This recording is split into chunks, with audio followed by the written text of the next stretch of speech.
Hello, everyone, and welcome. My name is Michelle Stremmel, or Strem, and I am a participant in the Shape Reclaimed program, and I'll be acting as moderator tonight. And I'm here to introduce Dr. Todd and Linda Frisch, who are presenting this special presentation tonight. It's called Let's Talk About Embracing the Shape Lifestyle. So let's begin. The first thing that I want to say to everybody, and those of you that know Dr. Todd and I personally know that we eat clean most of the time, but we totally splurge from time to time. So, I want to dispel. You're saying I'm not perfect? You're not perfect at all. And I want to just dispel this is news to me. That, we are not perfect, nor do we expect anyone that is doing this program to be perfect, because we don't consider Shape a diet, but rather a lifestyle. So we like to say it's a lifestyle modification, health restoration program. So just know that about us. And I know when we do live warrior events and we get up in front of everybody and say, hey, look, we eat pizza and we have ice cream and we do all of those things. We don't do it all the time. And especially if we're doing phase 1 fast track, we follow it rigidly. But Shape is not meant to be a prison sentence.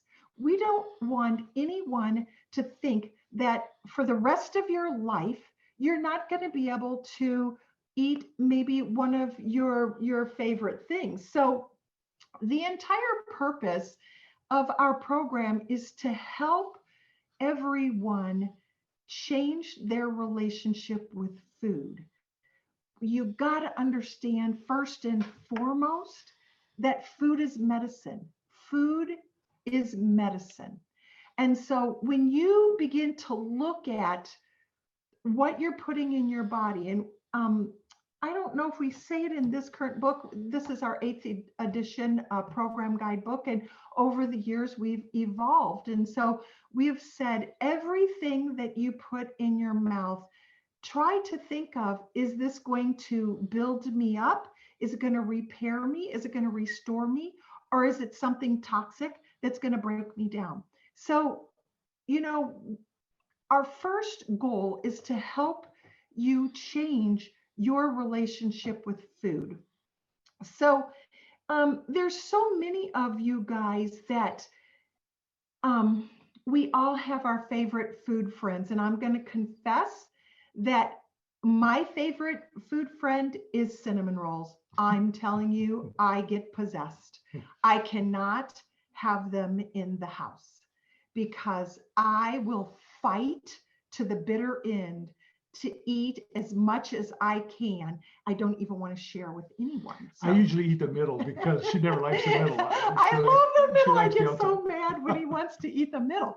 So cinnamon rolls is just really, I think it's a special treat.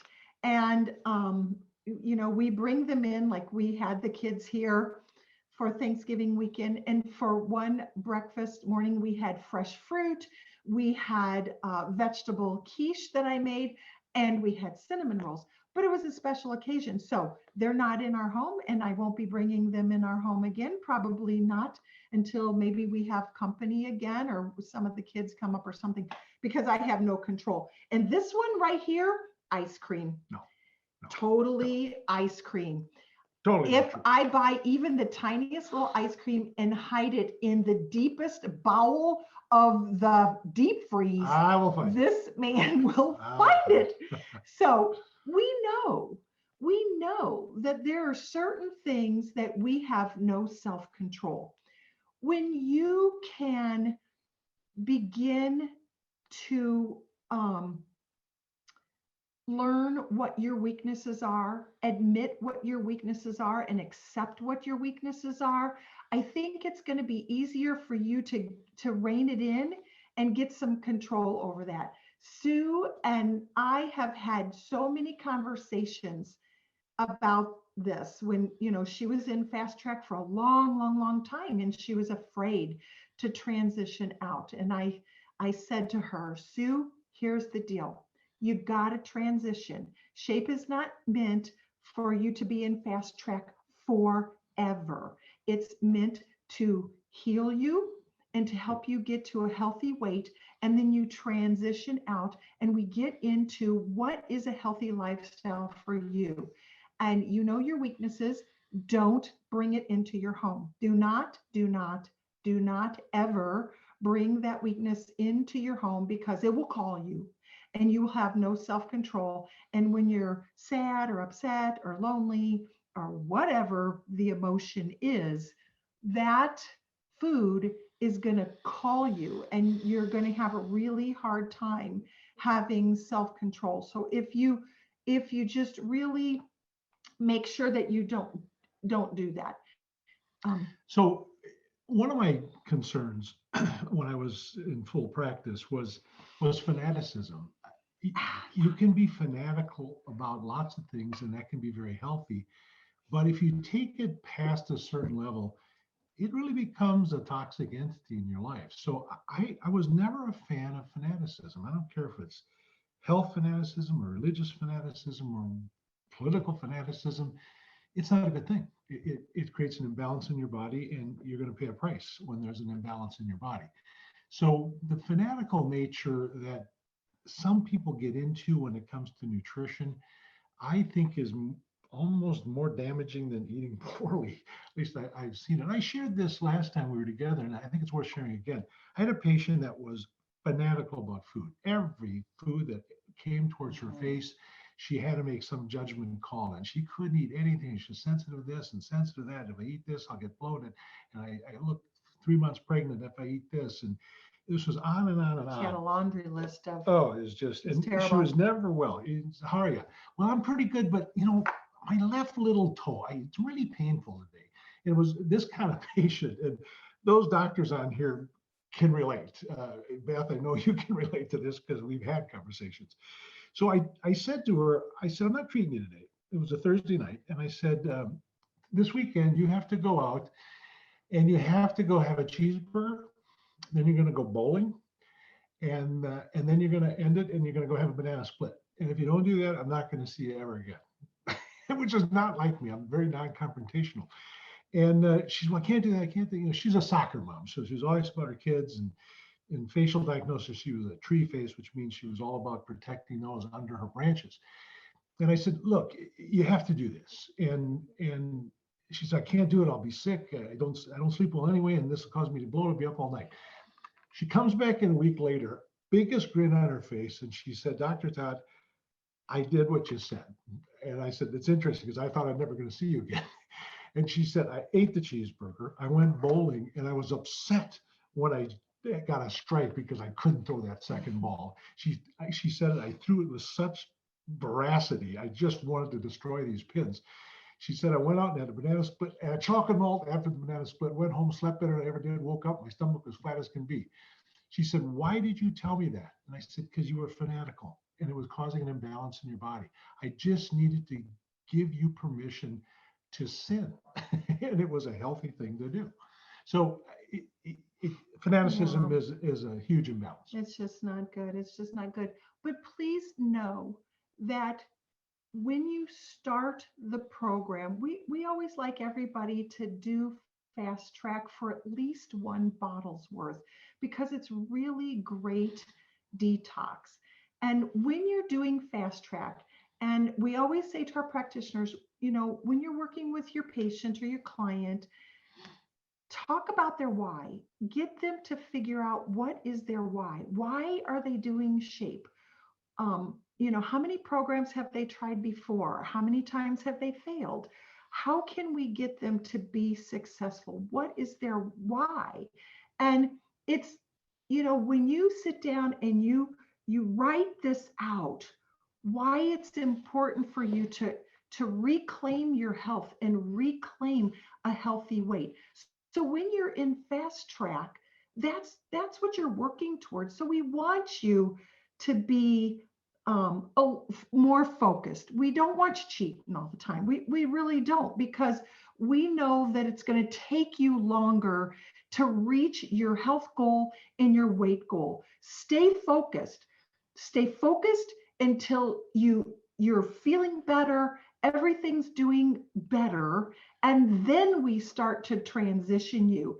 And one of the points I want to make is it's going to take some time for you to figure out what works for you.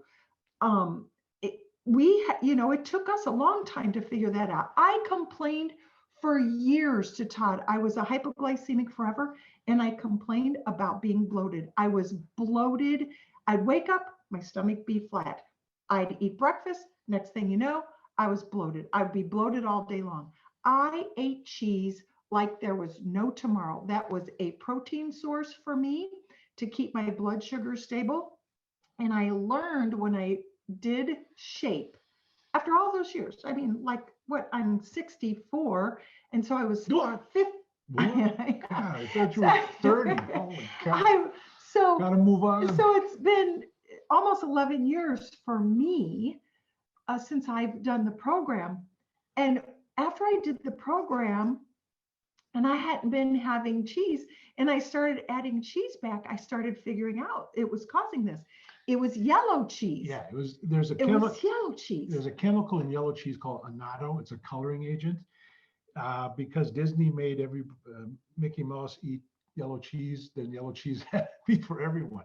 Well, turns out it's got this chemical that Linda was sensitive to. White cheeses don't bother her. So you come to our house, white cheese is in our home. It's rare. Sometimes if we're having a Mexican thing, we might have a shredded Mexican cheese that might have a little yellow in it. But I figured that out. We figured out that Todd is severely nightshade sensitive.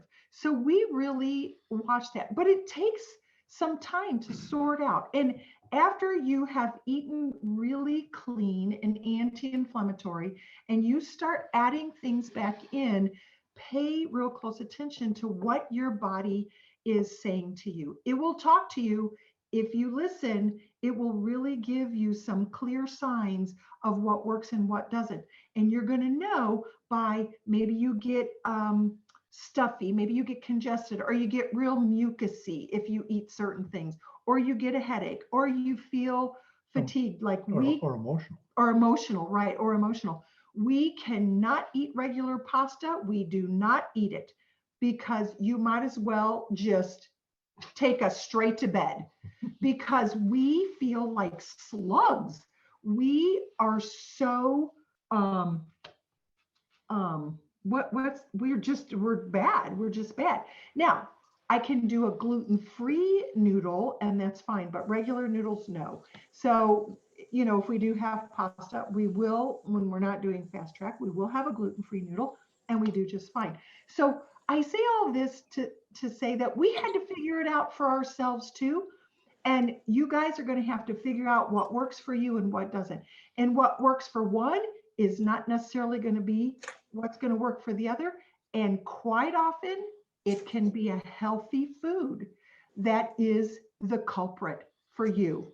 Doesn't necessarily mean that it's all junk that's causing the problem. It can be something very healthy that's causing the problem for you. Do you have anything else for that? Part of shape is a detox. And when your body is cleansing and you keep that cleanse going, all of a sudden your liver goes, oh, this is what I'm supposed to do. Mm-hmm. And you'll begin to have this wonderful energy, and you won't feel bloated, and just the weight will come off. And then as you come off of that, one of the greatest things we've found with shape is people's ability to spot what is bothering them. Again, it may not be a bad food. There's nothing wrong with green peppers. It's a very healthy food. It's high in lots of antioxidants, wonderful thing. Except if I eat it, I might as well eat it on the toilet, because it's going to come flying right through me. So, right. Or eggplant, or lots of nightshades. Don't agree with it. Yeah. So when you're eating a lot of different things, and there's a combination of things that are bothering you, that's your norm. Everything makes you feel lousy, so you can't delineate what it is. But once you do the cleanse part of shape, all of a sudden you go, oh wow, that food bothered me. when you add it in one at a time, that's when the second phase, and especially the third phase, is when you can really, I always told my patients, keep a diary, keep track of what's going on. Most people that have weight problems have blood sugar problems. And I'm not talking diabetes. The great majority, Tammy, I saw your thing come up here, your question about when you splurge, then all you want to do is splurge. That's a classic sign of hypoglycemia. Because what's happening, you're eating carbohydrates, and what happens in hypoglycemia, you kick out too much insulin, which drops your sugar down, causing you to crave more carbohydrates. So the splurging mechanism can be triggered. It's as simple as a blood sugar imbalance. This is where protein comes in very handy. Don't splurge on pasta or sugar. You won't have the problem. If you eat protein, you want to splurge on something, splurge on protein, you won't have the hypoglycemic reaction. So I just want to chime in and say it's so important. Fast track is so important that cleanse time. And of course, we always say, if you've got weight challenges and you're really inflamed, fast track is the best place to start. If you don't have weight challenges, but you have inflammatory challenges, just the basic cleanse is a good place to start. But give your body a break. Everybody needs to give their body a break. We're shoveling stuff in and shoveling it in and shoveling it in.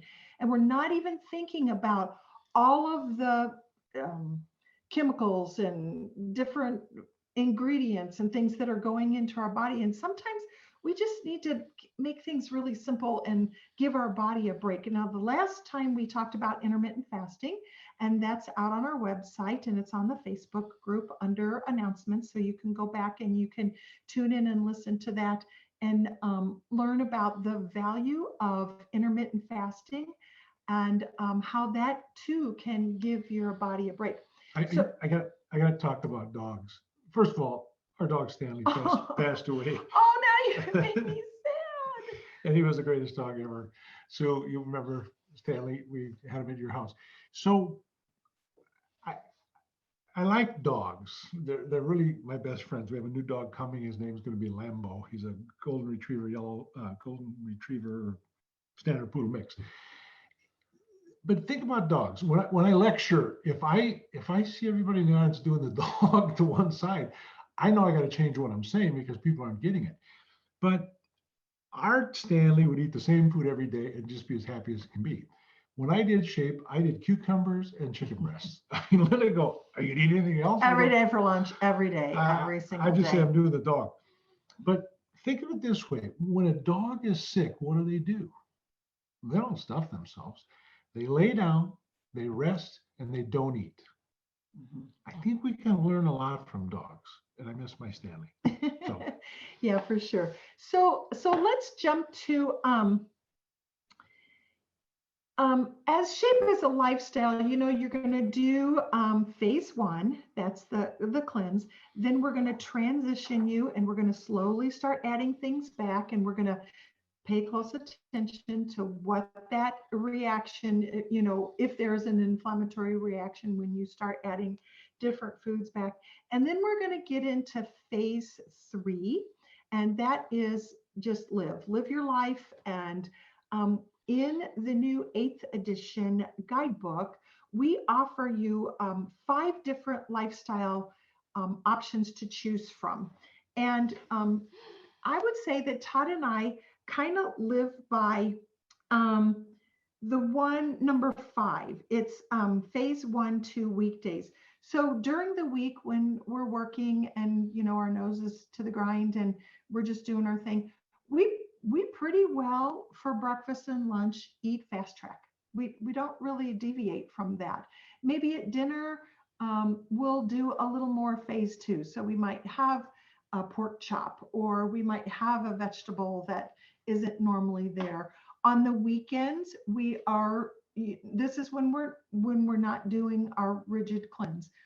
On the weekends, we may drink a glass of wine, we may have a dessert, but when Monday rolls back around, we jump back into the, number 5. But I want to read to you what's at the bottom of this guidebook. I think it's so beautifully written. And I just want to give Abby the credit. She's so great at just putting words together in such a way. Yeah. And so it says, with each of these lifestyle options, remember to enjoy your life in your new relationship with food. Perfection is not required here, as it just adds more stress and anxiety to your already busy life. Be flexible and also be mindful. Watch for fluctuations in weight, the return of symptoms, and changes in eating habits. If these occur, you know how to course correct. Continue to set goals, take time to prepare healthy meals, and do your best to balance rest, exercise, work, and play. It sums it up. That's what a lifestyle is all about. So for me, I've got a five pound boundary. I get out there and I can splurge and do whatever. But when I hit that mark, I weigh myself consistently, because that is my gauge that helps me know that I need to rein it in. So when I get to that point, I'm like, okay, like no more hot chocolate. I'm not going to have hot chocolate for a few weeks. And hot chocolate at this time of the year is a specialty around this house. For all those that have visited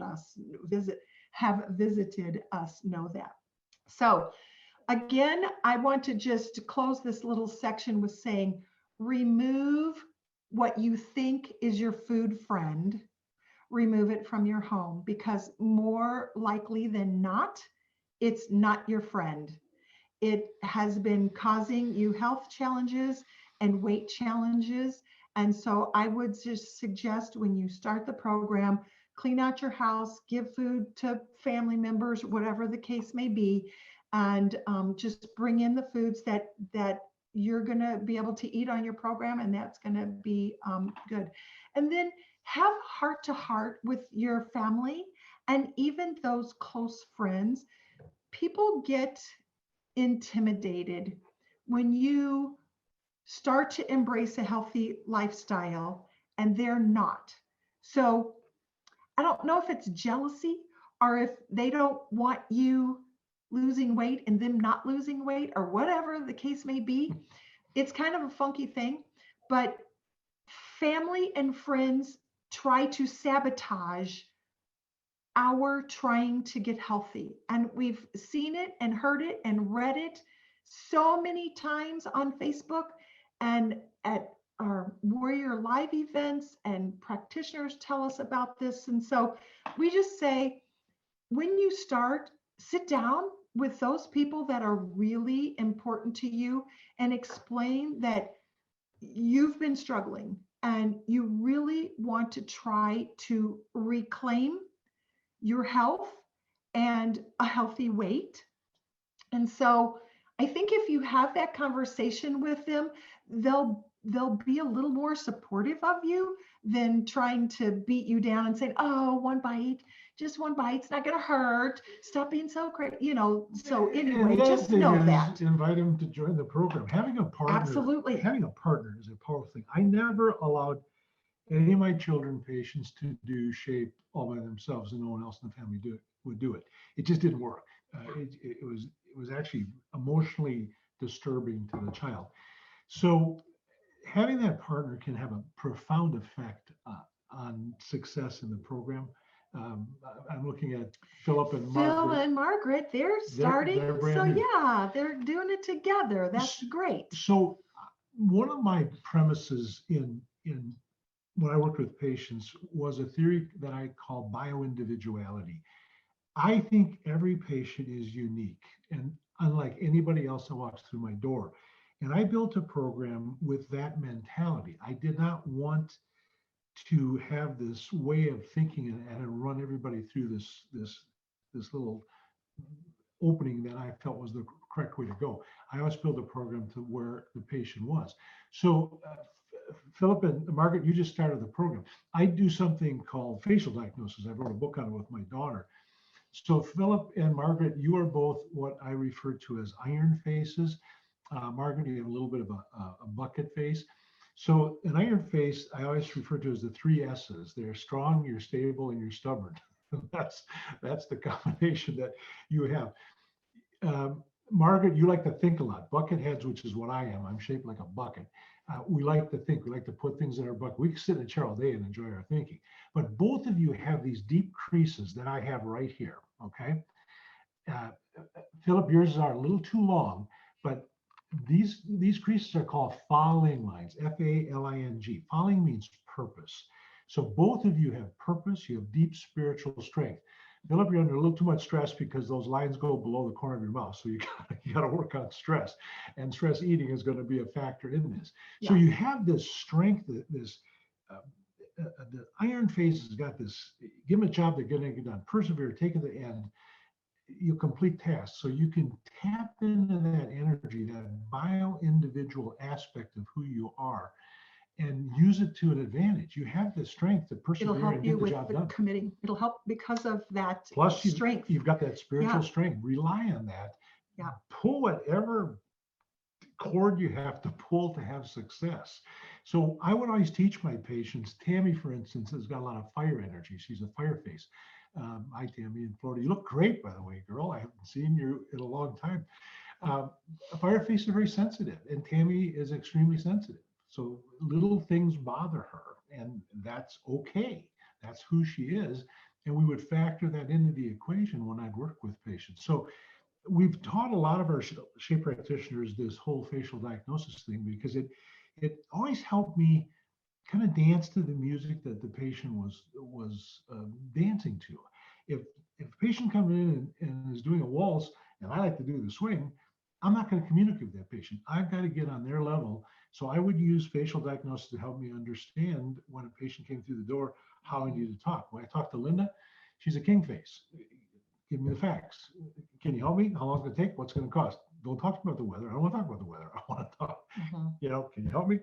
How long does it take? What's it going to cost? That's the king face. They like answers. So using that bio-individual component can be very beneficial. And you'll learn what your bio-individuality is by doing shape. And that's the cool part, because you go, wow, I can't do that. Well, and then to that bio-individuality, that's why shape is so very different than all kinds of programs out there.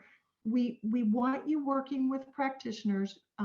We want you being monitored. That urine is showing very unique metabolic markers, and practitioners will adjust the program to your unique metabolic markers. So we basically forced our practitioners to use this wonderful, inexpensive, unbelievably valuable tool called a urine analysis.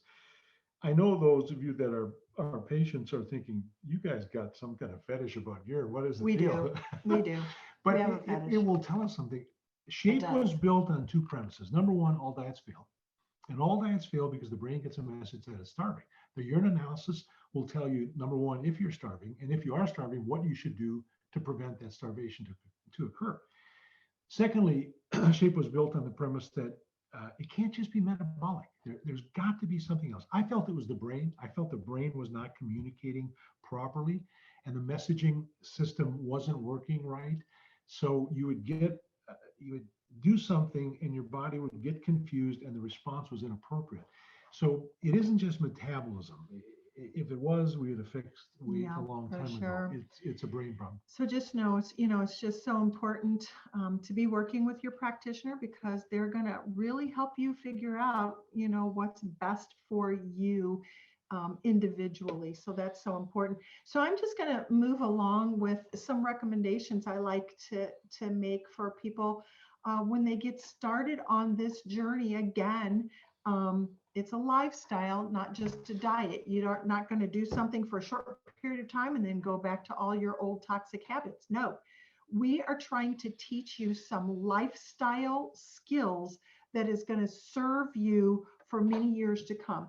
So at the very beginning, and Phil and Margaret, you mentioned recipes. That's great. It's wonderful. But I will say to you, do the dogs. Keep it Cucumbers simple. Cucumbers Keep and it chicken. simple at the very beginning. Many times when Sue was in, fast track for a long time, and sometimes things would kind of come to a she'd hit a roadblock.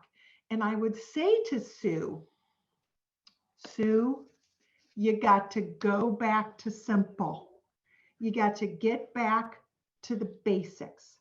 And so just have that protein with some vegetables and have your fruits, and don't be making lots of recipes with 10 ingredients in it, because the digestive system has to deal with all that. So keeping it simple, I think, is the best thing to do at the beginning, at least through those first few weeks. Okay. So you're at the beginning. When I met Sue, she came up to hear me speak in Chicago. And I remember she asked me a question, and my first thought in my head was, gee, I'm glad she's not my patient. It was a tough thing. However, because she had a lot going on. However, I have a picture of her and Linda standing in one leg. Oh, they've all seen it on Facebook. Yeah, cool. They're seeing it on Facebook. And Sue had so many challenges and so many things that she had tried and failed. But she had and victory. Because no one was getting to the root cause. And that's what Shape's all about. And that's what's going to happen for you guys, Phil and Margaret. That's going to happen for you, I promise you. So anyway, a lot of people get kind of overwhelmed with Shape because they've been prepackaged food eaters and fast food eaters. And so we're asking you to change your relationship with food. And so we want you to start cooking. And for people that hate to cook, Shape becomes such a burden. So keeping it simple at the beginning is really easy. So I say, spend a little time in the kitchen in the weekends, throw on some great music. Right now, this guy, once Stanley died, Todd decided that we needed to get a little cheer in our life, a little sparkle. And so we decorated for Christmas like 2 days after Stanley died. So we've been listening to Christmas music already. Since Halloween. Since so it's good. before Halloween. Since before Halloween. Yeah. So, but I like to get some great music, and I like to get in the kitchen. I like to do some things. And I want to point you back to your guidebook. And in the 8th edition, I know many of you have lots of different versions, and that's cool. There's tips for success in all of our different versions of our guidebook. But on page 18, we give you so many great ideas. And I'm just going to go over a couple just to remind you. Get out there and choose your protein and bake, grill, broil, stir fry, get some stuff made and package it up for you so you've got it ready for the week. I like to have Todd under grill chicken breasts. So we might do like 8 chicken breasts at a time. And then I'll put them in a container in the refrigerator. And then we did this more when we were working full time. And now, now we're like retired from private practice. And so our life isn't as intense and we work from home, so I can cook now. So we don't do this as much, but I would have, for the week, I'd have a bunch of chicken breasts, and we would come home from work. We put in, 10-hour days, and we had an hour on the road getting to and from.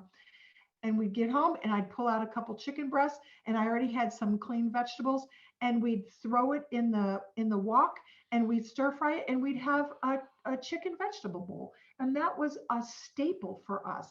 I would, on the weekend, I would either pan fry or we would grill a bunch of burgers. Again, I undercook just a little bit so that when I reheat, it doesn't kill it.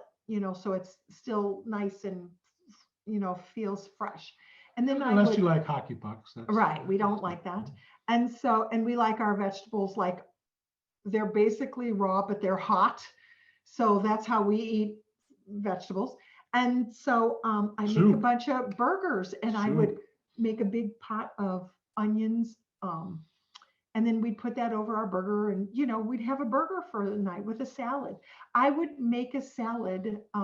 I wouldn't put anything wet in it like cucumbers or something, but I'd make a salad with my lettuce and broccoli and cauliflower and all those kinds of things. And I would spin it really dry, and then I would put it down in that old crazy Tupperware container that was for lettuce that had the rounded top, and I line it with paper towels, and I jam my salad down in there real tight, airtight, and we would eat off of that all week. So I didn't have to take the time to make a salad. I would make a veggie quiche. I'd have that done, or maybe tuna salad, or a pot of chili, or a pot of soup. So at the beginning of the week, we would head into the office, and on Monday, I would take in our breakfast and our lunch, and I would say to Todd, okay, we've got a quiche, we've got tuna salad on lettuce, or we've got burgers, or we've got chili this week. And then we'd have certain things when we'd get home. So spending those few hours in the kitchen made all the world of difference. And I once found a Butterfinger bar at the bottom of the salad, and I busted Linda. It was. You did not. Oh, no. You did. Butterfinger, isn't that the candy bar that made you sick one time? No, payday. Oh, it was payday. It was payday, right? So, so those are just some ideas. Now, here's a thought. When you're done with Fast Track, and now you're living your life, you're living it out there, but you go away for the weekend and you go crazy. You just eat and drink like there's no tomorrow, and you probably aren't feeling very well because you've splurged so much.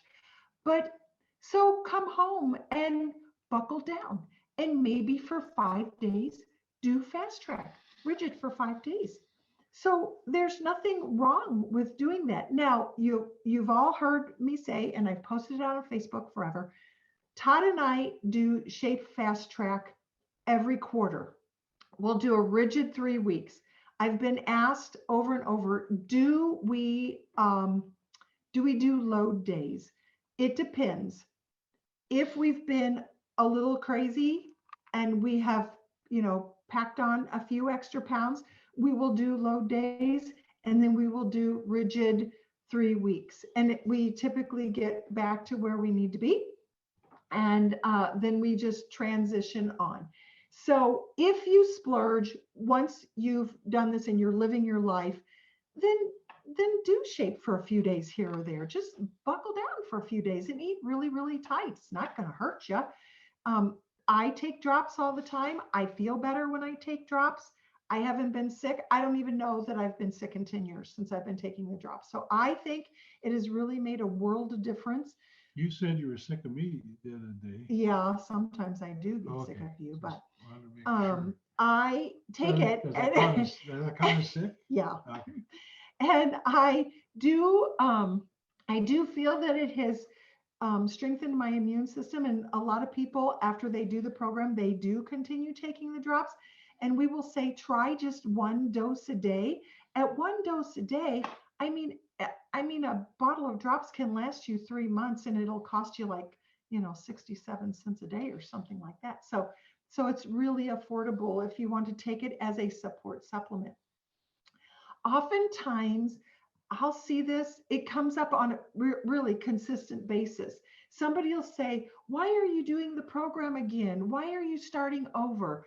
The majority of people will be honest, and they will confess, because I completely abandoned everything that I learned, and I went back to all my old toxic habits, and I gained the weight back. I don't know that one time I've ever heard somebody say, because this program is stupid and it doesn't work and it fails you every time. No, people really understand that Shape is very different, that it's not a diet, that we are teaching healthy lifestyle habits, and they just abandoned it for whatever reason. Right now, during COVID, and there's been some questions that are going to come through tonight saying, I'm really struggling to stay on task. I'm really having a hard time staying focused. I want to point you back to our announcements tab, because we did another live event earlier in the spring, and the title of it was Shape the Brain and Willpower. And if you go out to our website, go to the Education tab, click on Videos and Podcasts, and scroll down to Shape the Brain and Willpower. And I think that might really help to get you motivated again. And then another thing I want to point you to really help you really think about the choices that you're making and your behavior is go to our website, go to the Program tab, and from Program, you're going to scroll down all the way down and you'll get to our products and click on Self-Reclaimed. And once you click on Self-Reclaimed, scroll down in the body of the text, it'll say Learn More Here. Click that Learn More Here, and I've got that saved up here. It's a Self-Reclaimed webinar that we authors of Self-Reclaimed did, and it's a 1 hour, and it really helps you think about how you're doing your life and the choices that you're making and how you can change your thought process. So those are two things for those of you that are really having a hard time staying focused. You start out every morning, you're determined you're gonna do great, and you get down to the evening and you blow it every evening. So I want you guys to use these two resources. I think they're really gonna help you. So when a patient would come to me and said, geez, Dr. Todd, I was out of town, I was at a wedding, I messed up. I would always have this horrified look on my face, and I said, oh my goodness, you're the first person that's ever screwed up on this program. And they would look at me with an equal horrified look, and then they would crack up. They realized I was kidding. And my purpose in doing that was to allow them the ability to forgive themselves. If you screw up, you screwed up. Tomorrow the sun's going to rise in the east and set in the west. Move on. And don't stop the program because you screwed up. So many of them, I didn't want their brains to go, oh, I failed, I'm going to fail. The other thing, when patients come to me and they would say, I just can't lose weight. I go, yeah, man, you're right. And they go, what? And I go, well, you said it, you can't lose weight. So no, you can't. You send that message to your brain every day. What do you think is going to happen? Your brain's going to eat something that says, I can't lose weight. Don't say that. It can be that simple. I cannot tell you the energy of words and the power they have.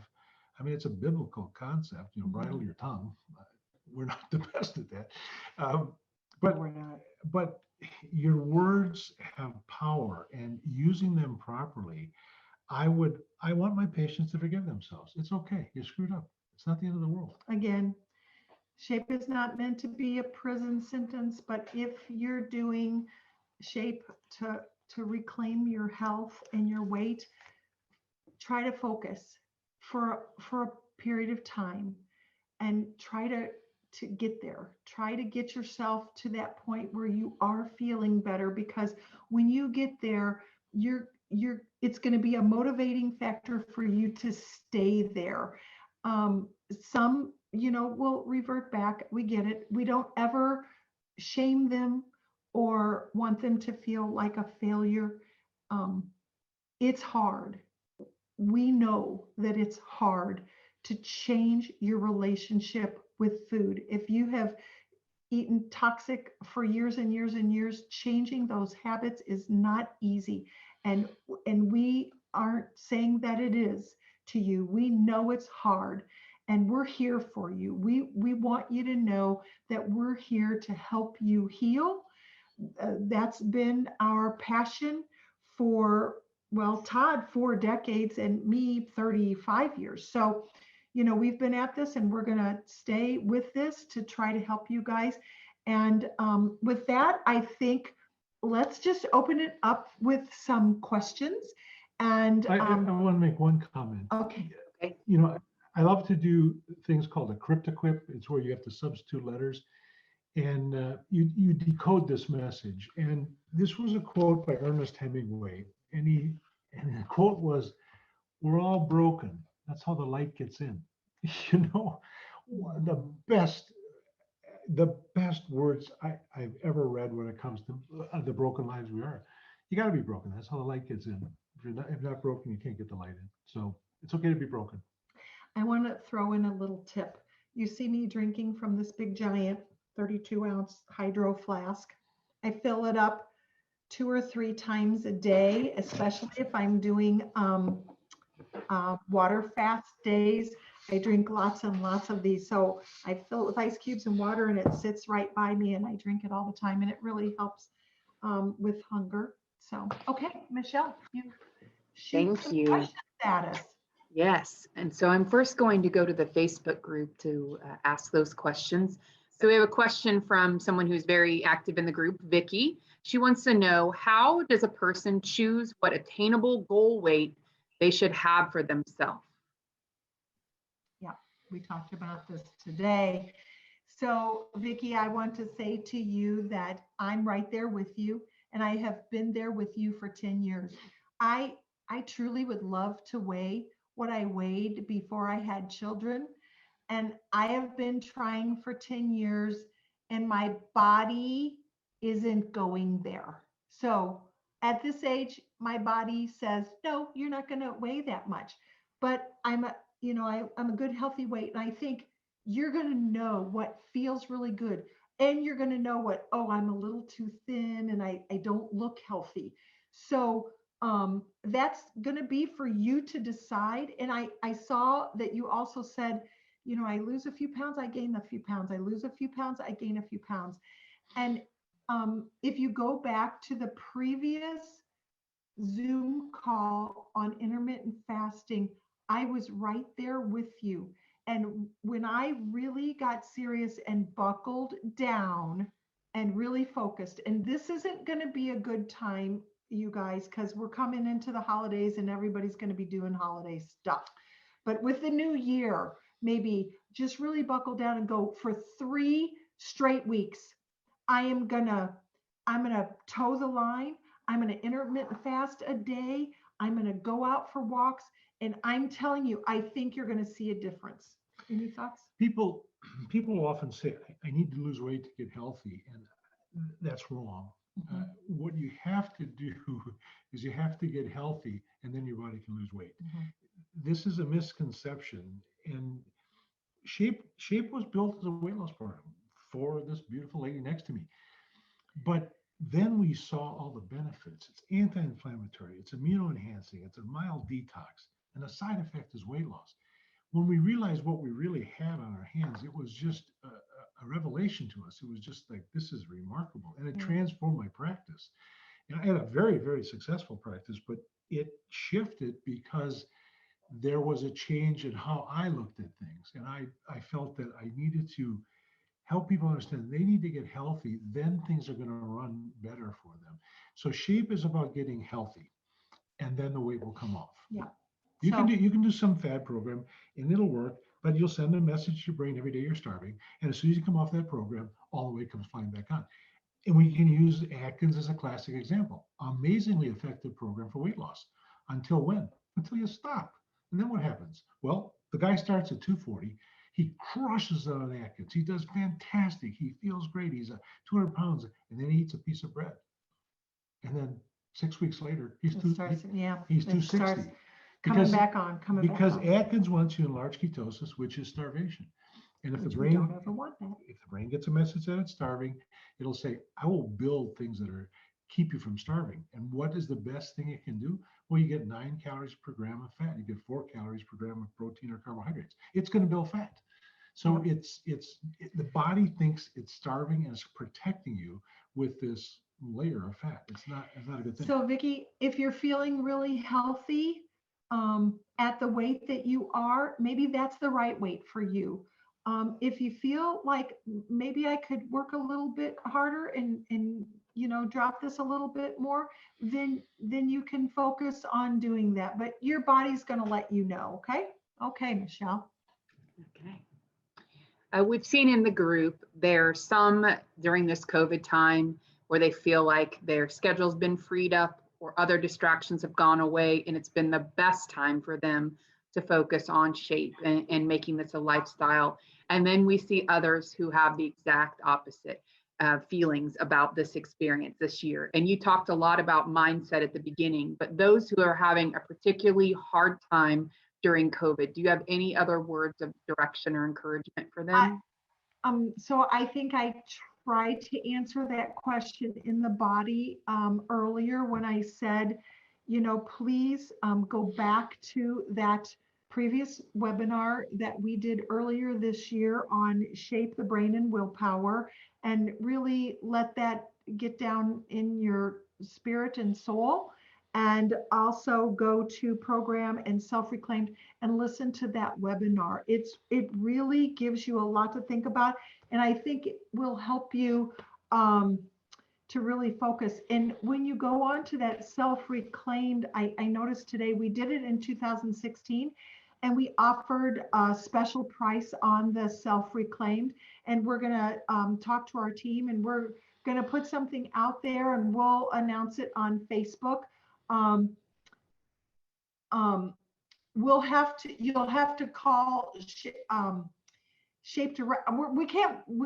We don't know how we're going to do it yet, but we're going to try to figure out how to have a special on self-reclaimed. And I think that might help some people really dig deep and figure out why they're having a hard time, sticking with their decision. Absolutely.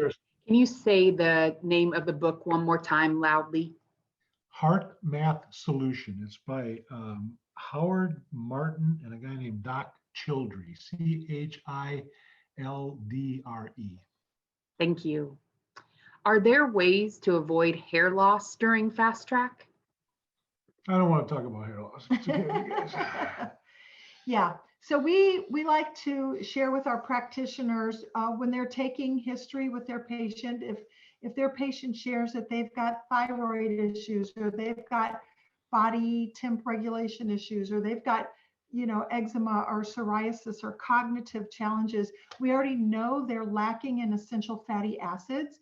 And so we want that practitioner to add essential fatty acids to that person. So it gives suppleness to the skin, and that's where the hair is. And so, and there are some supplements and things that can be added. So if that is something, it doesn't happen with everyone. It does happen with some, but there's usually some other underlying endocrine challenge. And so that's why you gotta be upfront with your practitioner. And if your practitioner is struggling to find the right support for you, reach out to Dr. Todd. I mean, he's got 40 years. Have the practitioner. Have the practitioner, right. We can't counsel you guys directly, but we can work with your practitioner. So hopefully that'll help. Any aggressive weight loss program, there's people that aggressively lose weight on shape. It's a shock to the body, and the body's energy goes to the core to keep the core healthy. That's where your liver, your heart, your lungs are. So it doesn't pay attention to the peripheral parts of your body. So the skin and those kind of things just aren't getting the energetic support. And it says, I'm worried that I'm starving. That's why we're so anal about not going into starvation. But again, this is a common thing. It is extremely rare for that hair not to come back. Right. Right. I could count on one hand in my, years. And it'll come back even healthier. Yeah, so we've heard it over and over again. Next question. Is it healthy and okay for you to walk during shape? And if so, how do you know the dividing line for what kind of exercise you should and shouldn't do? It's absolutely safe to be. I think that's the safest thing to do. And wise. I mean, we need to move. It's so healthy for us. It's healthy for us emotionally. And for those of you that are struggling, staying on the program, instead of when you get that, oh my gosh, why don't you just try to, get out there and take a quick walk? And I think that will really help. So getting fresh air, yeah, exercises increases your muscles' demand for glucose. So you actually burn things up. Mm-hmm. What I would say to patients, if you exercise and you feel good after it, it was good. If you exercise and you feel bad after it, something metabolically is amiss in your I system. have burned out adrenals. Yeah, there's all kinds of things that can be going on. So, if you feel better after you exercise, it's a good thing. Yeah. Just don't do aggressive exercise because it will send a starvation message to the brain. And if you've always been an aggressive exerciser, you discuss that with your practitioner and they will adjust your food intake. So it's called nutritional yeah. timing. We've addressed it many times with our next practitioners. question. Thanks, Jennifer, for asking those last couple of questions and for being here tonight. Lisa asks, can the 2 meals and 2 snacks and 1 dessert be explained? And also, what is the timing of the meals? Okay, so I am gonna talk about this. So, it's currently in the 8th edition. There's a 3-week meal plan on page 34. And it does say meal 1, meal 2, snack 1, snack 2, and dessert. We could have said meal 1, 2, and 3, snack 1. We could have done it so many different ways. Just know, eat what works for you. Some people, 2 meals a day and a snack works great. Some people, they don't even need to have dessert. So this is just, it's not carved in stone. This isn't rigid. You got to do it like this.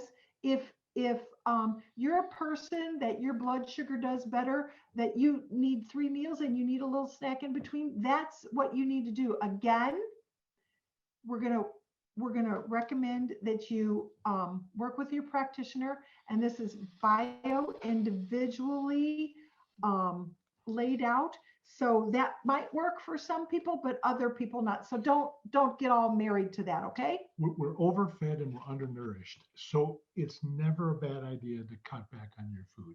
We don't need the amount of food we're eating. We simply don't. The data to support undernutrition, we used to call it dieting.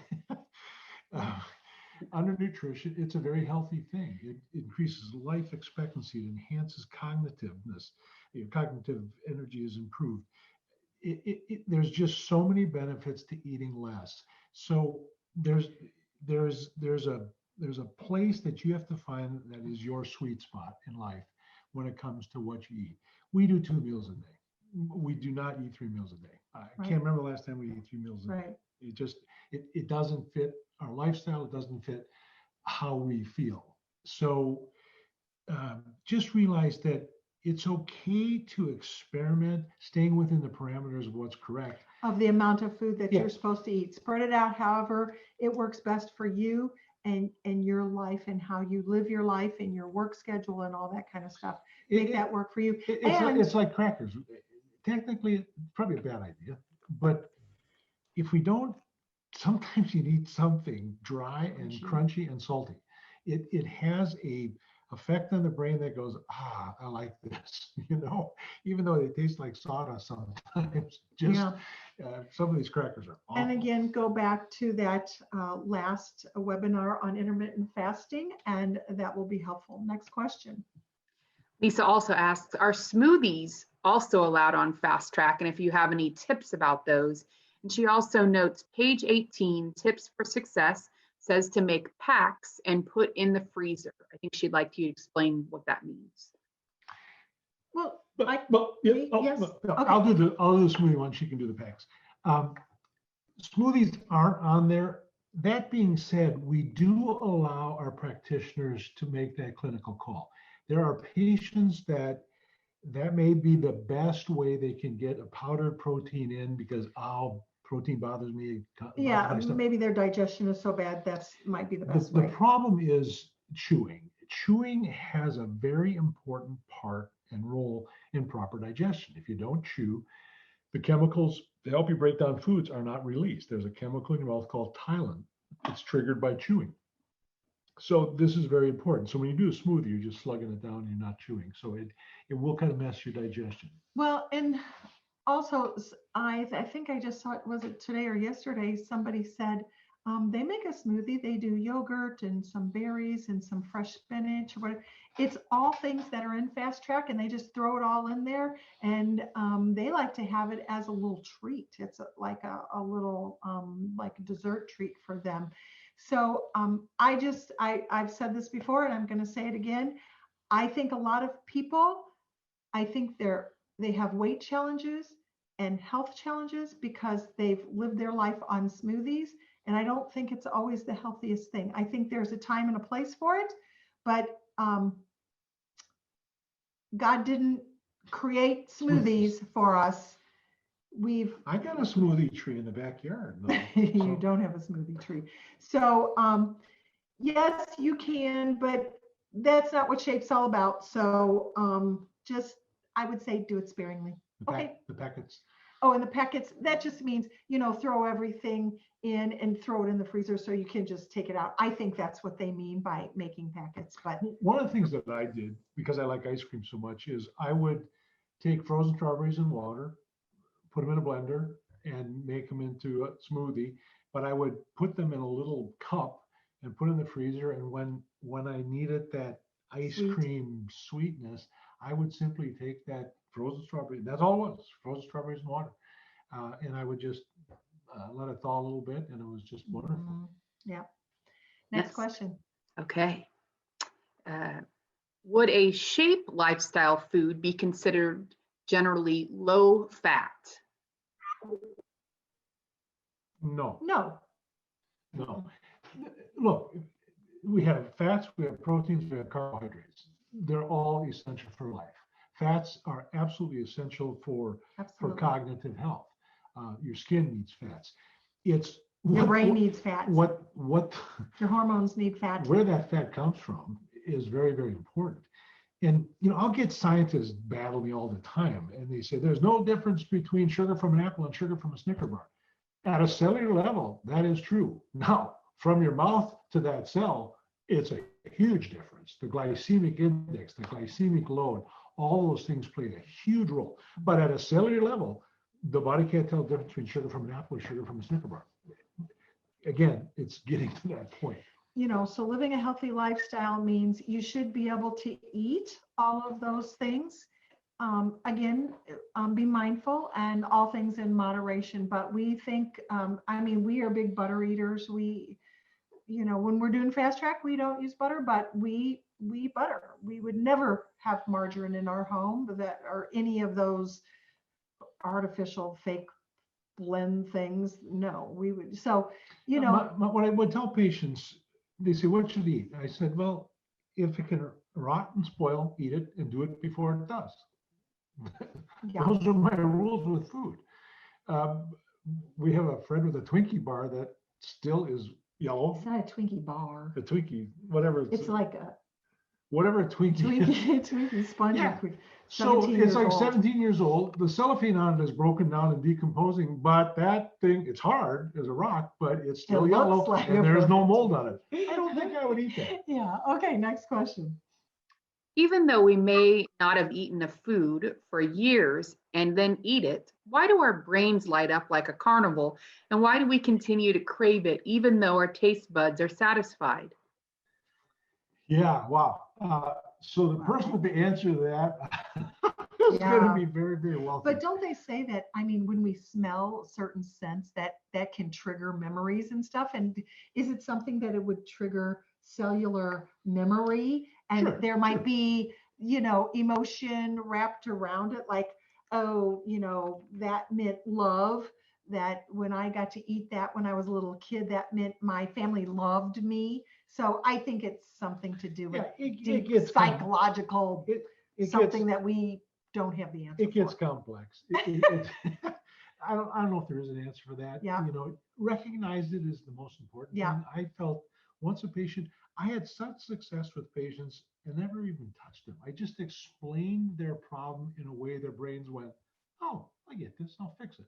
I just got the credit, which is cool, but the body has an incredible ability to heal. Listen to the messages that are coming and ask the why question. It has cellular memory. The body has cellular memory, and I think it's that. I think it just boils down to that, and just knowing how to manage it.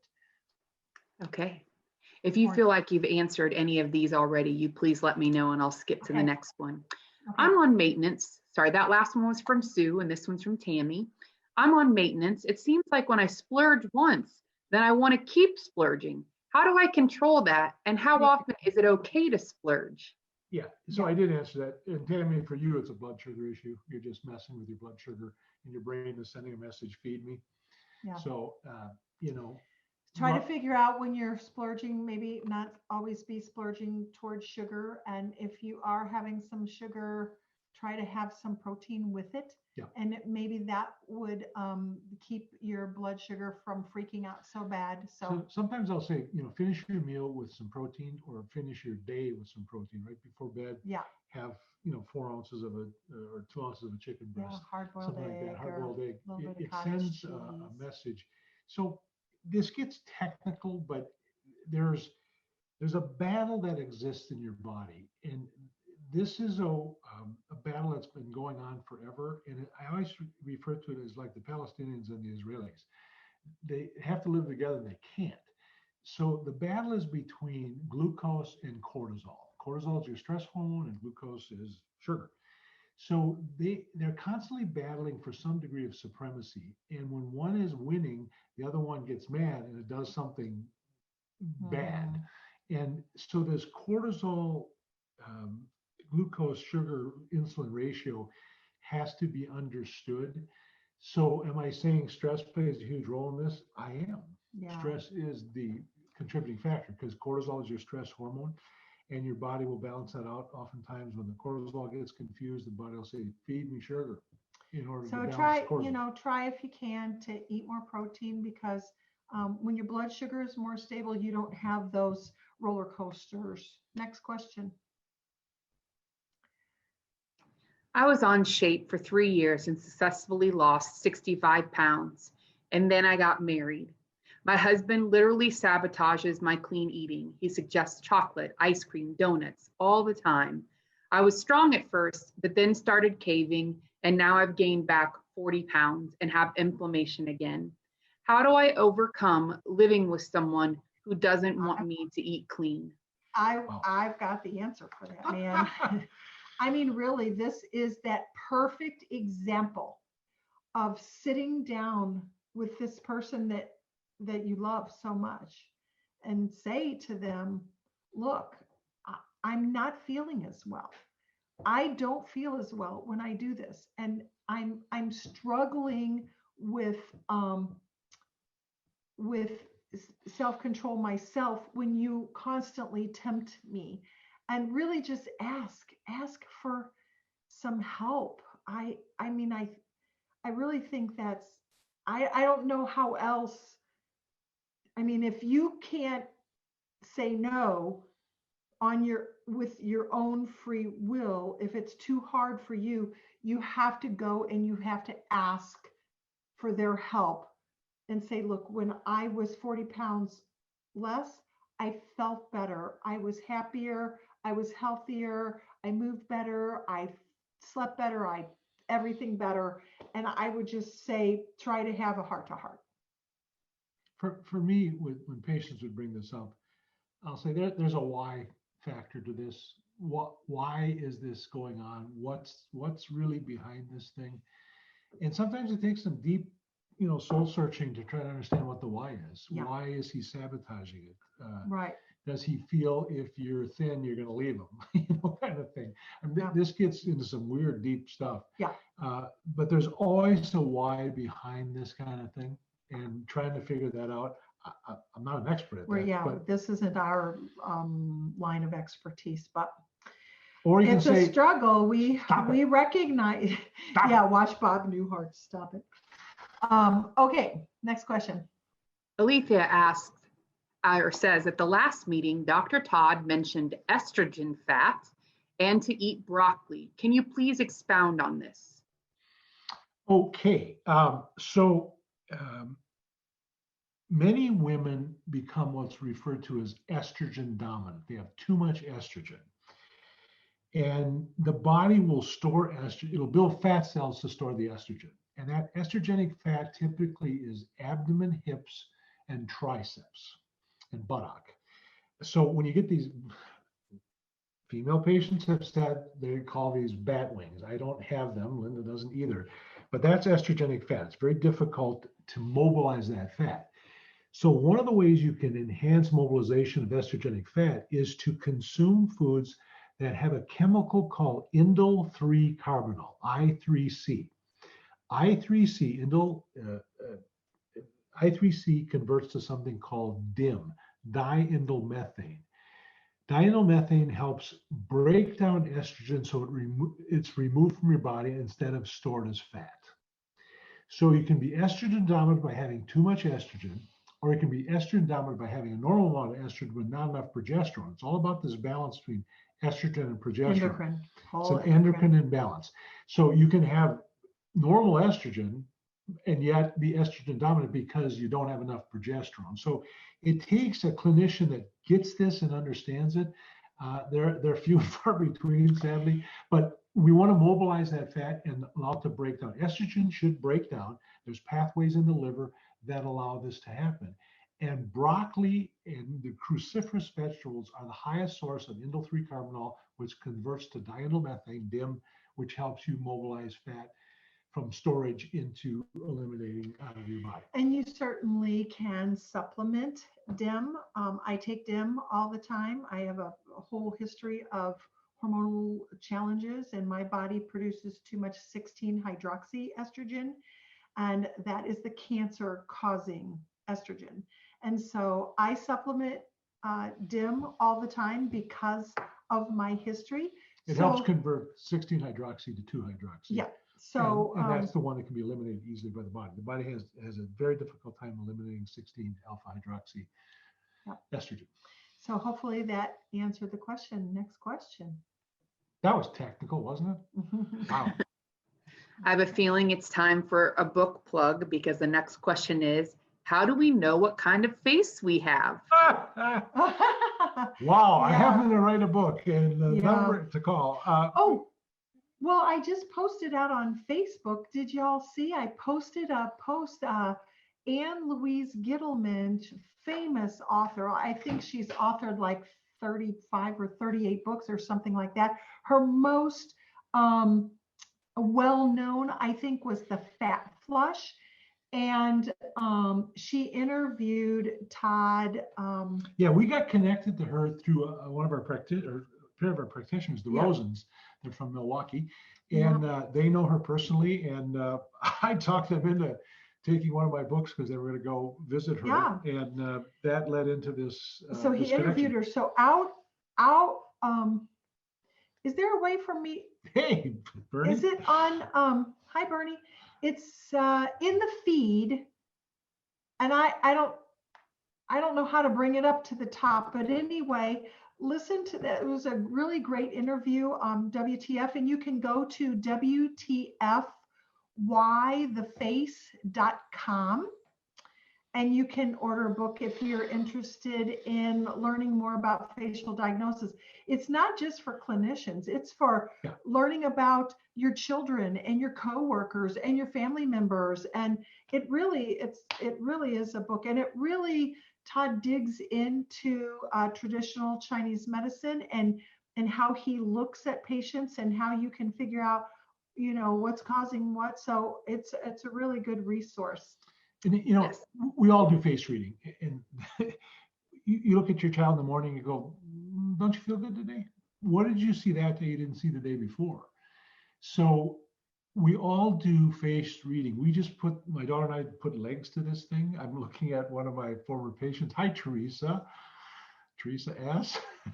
So Teresa is a combination between a tree face and a king face. So tree faces are all about growing on their own, and Teresa likes to grow on her own. She doesn't like to be trimmed back at all. And she likes to spread her branches and protect. She's just the most wonderful mother. The thing I noticed most about Teresa when I met her was how much of a mom she was. I mean, she was there for them, and you mess with Mama Bear, you're in trouble. But she also has that king face. So she's a real natural leader. She sees both sides of an issue, tends to be very, very fair. A very easy patient to work with because she was so compliant and did very, very well under care, simply because that was her tendency to do that. So I treated her based on her face. And although I probably never told you that, Teresa, but that's how. And the book it's set up in such a way, it's all in Todd and Abby went the extra mile, and it's in all full color. So all the pictures, so you can The extra mile means it costs a lot more to print. It did cost more to print. So the book is $45. Okay, good. And you can also go on my website, and I can do a facial diagnosis. There is a fee for that, obviously. And I'm not asking you to do that. I'm not saying that it has to be, but if you want to dig deeper, I would be happy to do that. Just go to my website, WTFWhytheface.com.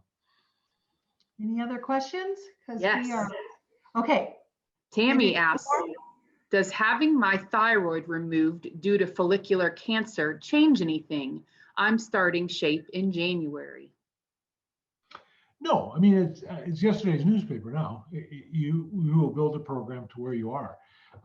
If you have a kidney removed or one of your lungs removed, that is what it is. The gallbladder is gone, it's gone.